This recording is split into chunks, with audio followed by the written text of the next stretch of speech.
3 areas Boston College has to improve on if they want to take the next step in 2025.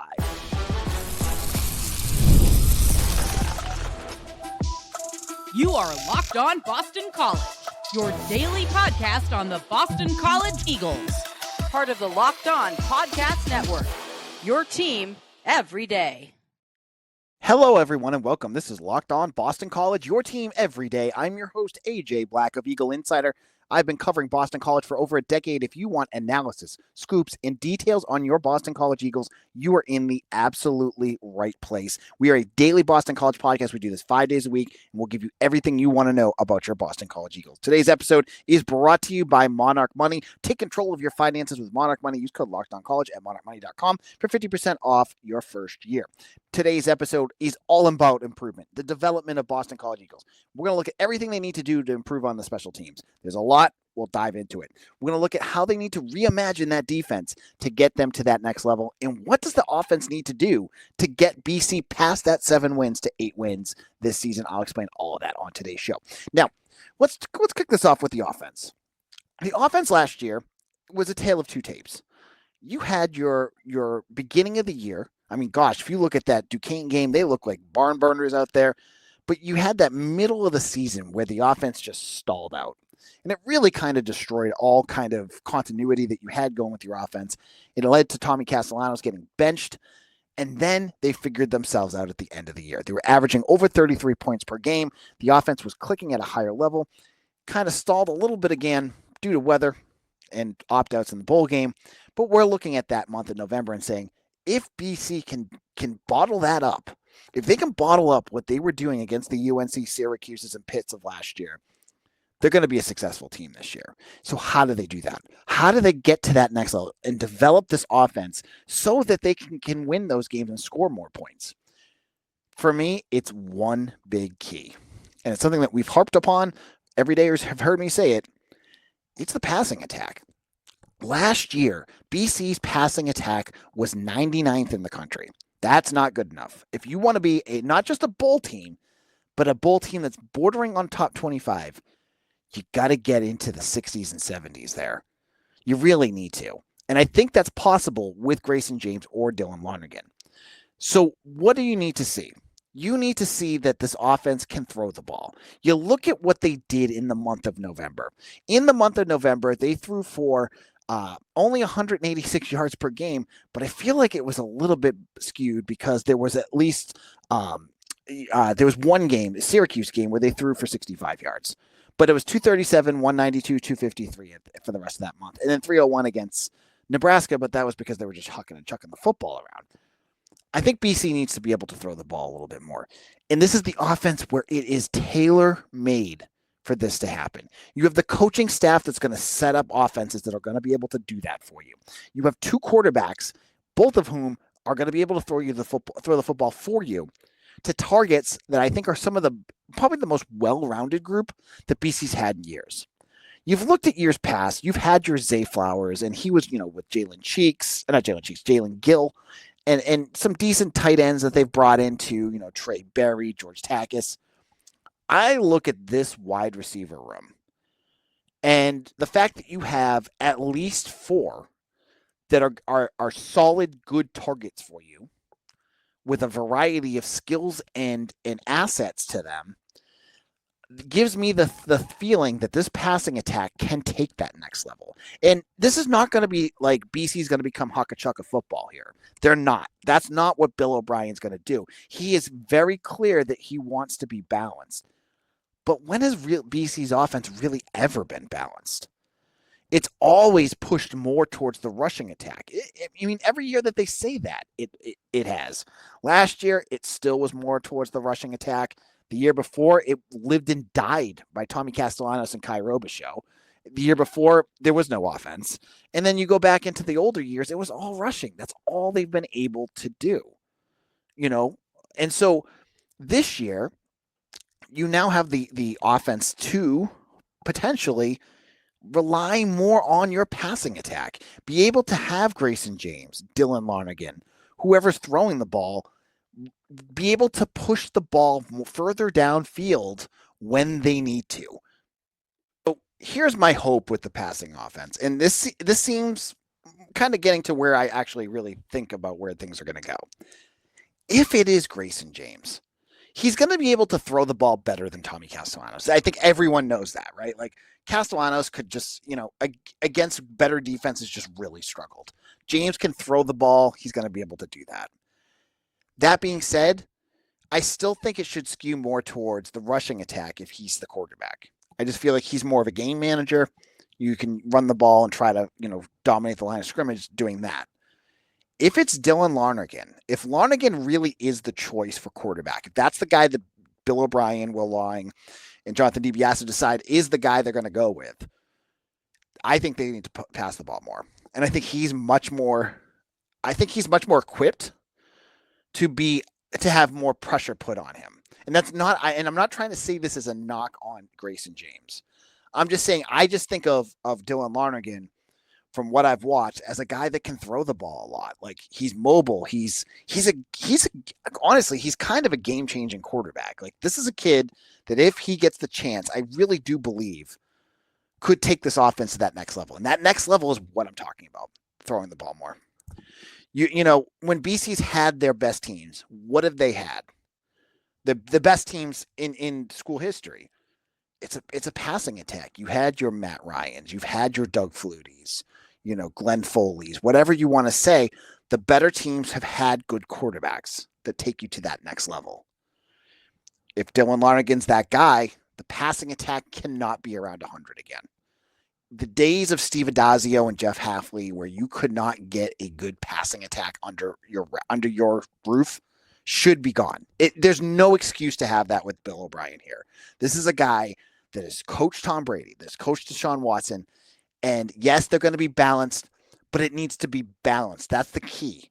It's not balanced for the sake of balance and then you're running the ball more. It's throwing the ball when you can. And when you have Reed Harris out there, when you have VJ Wilkins and Lewis Bond and Jeremiah Franklin, and hopefully Ty Lockwood steps up and Jaden Skeet, you have the ability to make your offense and your passing attack much more dynamic. And I said this just a second ago, probably even more so if Dylan Lonergan's your quarterback.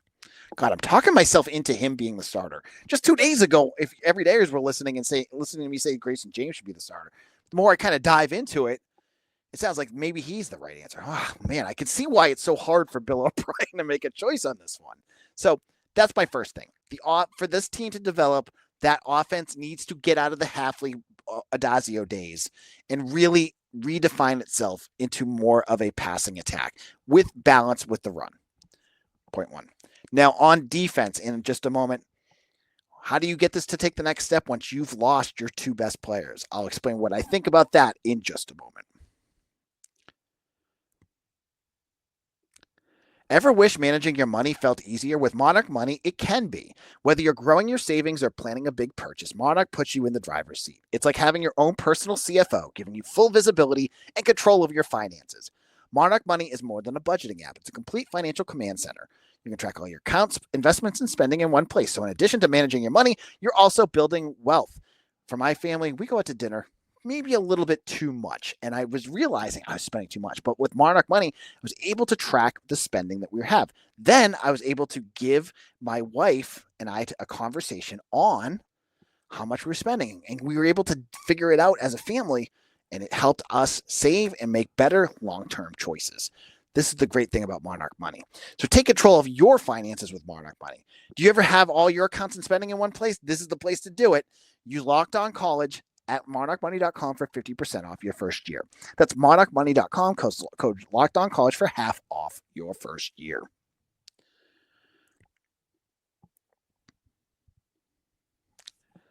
This is Locked On Boston College. I am your host, AJ Black. And for my first listeners, you are the people who make Locked On BC your first listen every single day. You've heard me go over every minutia of BC recruiting and news and analysis. You know where you're at. And hopefully, if you're not an everydayer, the great part of the summer is all this news that I've been talking about, you can go back and listen to the old episodes. They're all fresh. It's all evergreen until the season starts. So go check them out. They're in your archive on YouTube, wherever you get your podcasts. I hope you do that. Now, The defense, taking that next step forward. This is a tough one to look at because there are so many questions. And what I'm going to say they need to do is going to make it harder to imagine where they can go. Now, BC's scoring defense, the amount of points they gave up per game last year, they were 53rd in the country. That's pretty darn good, given that, they most of the time they were playing pretty well. You had Donovan Azaraku going crazy. You had Cam Horsley with a big season. Now those two horses are gone. Cam Horsley is off to the Tennessee Titans and Donovan Azaraku to the Dallas Cowboys. The biggest question mark, and the thing that BC has to develop here, is they need to figure out what their identity is going to be this year. How do they develop that identity without easily their best player in the last 5-6 years? That is going to be tough. Now, I was a big fan of how Tim Lewis came out last year. This is a guy that is a seasoned veteran defensive coordinator. I mean, gosh, go back to last year's episode when they hired him. I had no clue who this guy was. He wasn't really all that connected to Bill O'Brien. He wasn't like a big-time college coach. He just kind of came out of nowhere. But I get why they hired him now. This is a guy that when they brought him in, he brought a ton of NFL and college experience. And what that does is it allows him to make choices to develop the defense in a number of different ways. This isn't a team that is going to have to, have dynamic edge rushers, or they're not going to have any defense at all. I truly believe that Tim Lewis may look at this roster and say, okay, we lost Ezaraku. We are going to have to go with Quintavious Hutchins and maybe Favor Bate for our edge rushers. They're not going to do the same thing he did. Here's how we're going to have to fix it: by blitzing more, sending pressure more, sim blitzing, all that kind of stuff that's going to have to confuse college quarterbacks. That is going to be what he's going to have to do. And I think what you're going to see, and hopefully this is going to be the way that this is developing, is honestly the level of talent I feel starts the weakest and goes backwards when you look at the way that BC's defense is made up. Like the defensive line is probably the weakest group on the defense, most likely. The linebackers are next, and then the secondary. So what do? You build your defense around your strengths, your secondary, and Davion Crouch. Those are your two big strengths right there. Davion Crouch, I'm very, very high on him for next year. I think he could be a all ACC, maybe second team linebacker that has 100 tackles on the season. And that is the guy right there that I think we've had Mitch Wolf on talk from Eagle Insider to talk about this. You get your pressure from him. You put him in situations where he's making pressure, and then that kind of helps you get around maybe your edge rushers not doing it. If you watched, and I've watched it at practice, they did it during the season last year too. Ezaraku went back in coverage quite a bit. Like he wasn't constantly doing it. They'd move him all over the place. And that kind of multi-faceted defense, the way that they were able to kind of just do different things, is what can confuse offenses, especially at the college level. So they can do that same thing with Davion Crouch. Get him out there, have him blitzing, have him back in coverage. You can sim the same kind of defensive pressure with him. So that's an adjustment. It's a linebacker versus an edge. You can do that. You also have some interesting characters out there that if they have big summers and you start to see them pop, they could be your next ones. Guys like Jason Hewlett, Eli Boykin. Like you've got other guys that are coming up. Jason Flint. What Edwin Kalingi. What do these guys give you that you can use to get that kind of pressure? Because the pressure that you're going to get might actually come more from the secondary and coverage than the actual blitzing itself. So you're going to have a variety of different ways to confuse offenses. I look at that secondary. When you have KP Price and Carter Davis and Amari Jackson and Max Tucker, the four right there, excellent players. And then you have other, whether it's Ashton McShane or Cameron Martinez, you're going to be in good shape with your secondary heading into the 2025 season. And they're going to be able to hold on a little bit longer against some of these wide receivers they're going to have to cover. And that is going to cause turnovers, and it's going to cause issues when it comes to pressure. So that piece, all of this combined, how Tim Lewis adapts that defense from last year to what he has. Because clearly last year's defense was focused solely on let Donovan Azaraco become the Tasmanian devil, and then everyone else kind of work around that. That's kind of what he did. You know, you had a guy that was borderline unstoppable at times. You just unleashed him as much as you could and try to confuse them as much as you could by pulling him back at times. And that was what your defense was. But I think this is where Tim Lewis's genius comes in. Because he can adapt. He can change this defense to do different things. That is what's going to be a major factor for BC, because you're going to be playing good offenses. I've mentioned this before. Georgia Tech, Haynes King, Miller Moss at Louisville, even Aiden Childs at Michigan State. Like, you're playing good offenses. Your defense has to be able to stand up. And I look at what they have. I'm worried a bit about the defensive line, a little less so about the linebackers, and not at all about the secondary. You're going to have to build that defense around your strengths. You can't just keep slamming things that don't work against the wall. Like if your edge rushers are just not working, you got to figure something else out. You cannot just continue to beat a dead horse here, because it's just not going to work. So that's going to be the big piece of development here.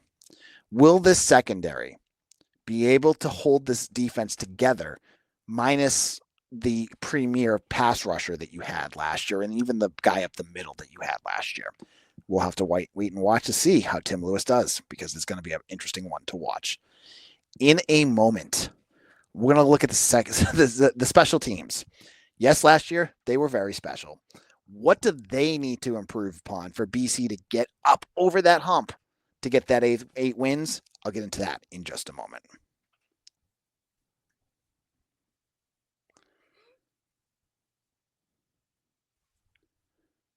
This is Locked On Boston College. I am your host, AJ Black of Eagle Insider. If you have not done so already, make sure you check out Locked On College Football with Spencer McLaughlin. If you're getting into, you're enjoying hearing about SEC Media Day and all the chaos there.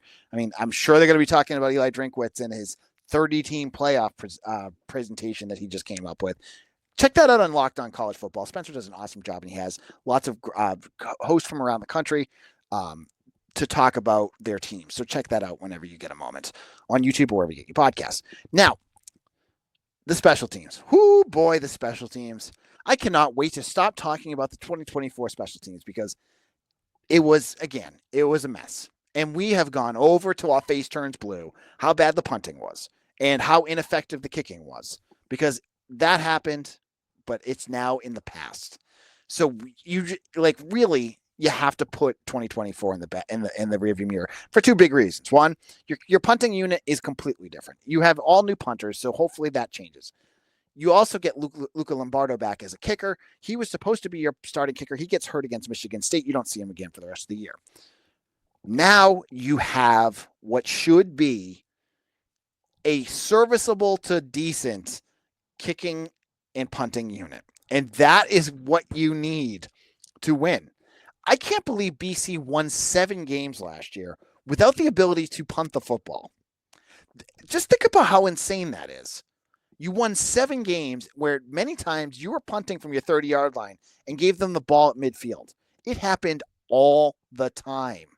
That is crazy that they even got that far. Now, you get a punter, and on Monday's show, every day has heard me talk about Andy Quinn versus Seamus Florio. You get both of them out there, and you kick 38 to 41 yards per punt. You are going to be a better football team. Just think about that. When you force your opponent to be back to the 20-yard line or even further back, that puts that much more pressure, and it forces them to march down the football field. And that goes back to my Tim Lewis discussion, where I think Tim Lewis is smart enough and a decent enough defensive coordinator to make you cause mistakes more often than not if they have to march down the field. So with Andy Quinn, a bigger foot, a bigger kicker, he's got to be able to be there to be your kicker. He really, I imagine from day one, he's going to be the starting punter. a lot of pressure from a freshman who is coming from Europe, but I do think he could be that guy. And just getting a punter that can actually punt the football is going to be such a revelation because you just didn't have it last year. And the ability to also have a punter who maybe you're just stalling out after like a 15-yard gain or something like that, and you just need to directionally kick it. Seamus Florio might be able to do that too. So the hope, you cross your fingers, Boston College fans, is that you have a punting room that can do multiple different things. That is going to win you football games. Those 50-50 games that you had last year, and many of them you won, you're going to now be up 60-40% because just having that special teams. The other piece is what BC kicked 5 field goals, which, going along with the punting piece, kicking 5 field goals an entire season is also insane. The special teams last year, just the numbers, if you just sat there and look at them, your eyes are going to bug out of your head. It's just incredible that you won 7 games with no punting and kicking 5 field goals the entire season. That will change, hopefully change as well. I know from last summer, Luca Lombardo was a kicker that the staff felt really good about. That he has the bigger leg of him and Liam Connor, and that he can kick more consistently.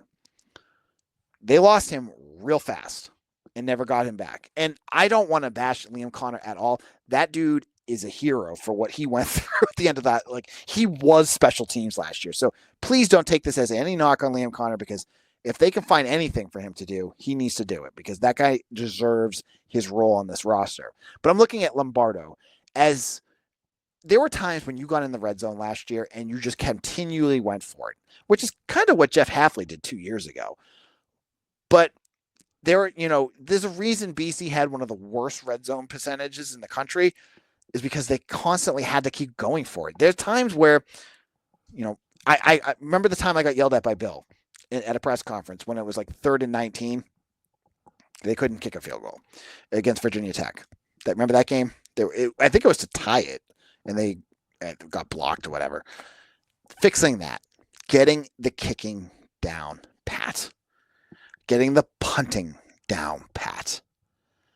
Those will also take you like this in terms of development of your program have to be a number one. Yes, you want to be able to pass the ball better. Yes, your defense needs to adapt. But man, you cannot go into a season with 1/3 of your game being a giant black hole, which is kind of what it was last year. It really was not there. So, getting Andy Quinn, getting Luca Lombardo, having Liam Connor or Seamus Florio playing those roles, and doing it at a serviceable level. I am not asking for the punting god. I am not asking for 50 yards per punt. I just want to flip the field. How many times last year did they flip the field? Was it 5? It felt like it never happened. But to do that and be able to kick a field goal when you need to, that will win you football games.